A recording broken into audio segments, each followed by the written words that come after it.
Did you know? Deep dive. Why do giraffes have such long necks? Don't forget to check out our YouTube short on giraffes versus lightning. But now it's time to focus in on their long necks.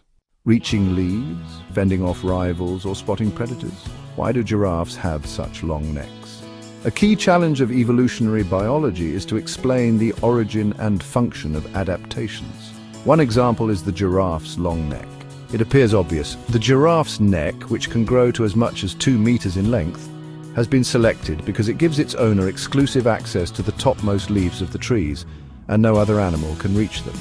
This, then, is an adaptation designed to avoid competition for food with other animals. For many years, this was the accepted version. Charles Darwin, in The Origin of Species, explained that the giraffe, by its lofty stature, much elongated neck, forelegs, head and tongue, has its whole frame beautifully adapted for browsing on the higher branches of trees. It can thus obtain food beyond the reach of the other ungulata or hoofed animals inhabiting the same country. And this must be a great advantage to it during dearths. By the mid-1990s, however, some biologists raised a major objection to the competitive advantage argument. These biologists put forward a different scenario that suggested the purpose of a giraffe's neck is primarily as a weapon to be wielded in fights between males. Male giraffes indulge in bouts of neck fighting to gain access to the females, swinging their necks at each other violently and using their heavy heads as coshes.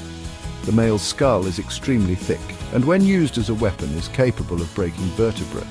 In this context, it is clearly an advantage for a male giraffe to have a thicker neck than its rival. And a longer neck provides greater flexibility and torque, thereby making it a more effective weapon. The males that reproduce most successfully also have the longest necks. The counter-argument, though, is why are female giraffes' necks also long? If sexual selection is the cause, males should have noticeably longer necks than females, but a study in 2013 found that males' necks were only slightly longer than the females, a difference too small to be explained by sexual selection alone. But more recently, a study from 2007 concluded that giraffes do indeed use their necks to graze the topmost branches. The researchers found that the giraffes did in fact browse the higher branches when other species were competing for the lower leaves. So perhaps Darwin was right after all. Giraffes do use their long necks in order to avoid competition. Fossil evidence supplies further backing for his hypothesis. It appears that giraffes developed their long necks between 14 and 12 million years ago, a period during which Africa underwent an arid period and its forests gave way to savanna. As the number of trees diminished, competition for each tree must have increased, so favoring the selection of a long neck.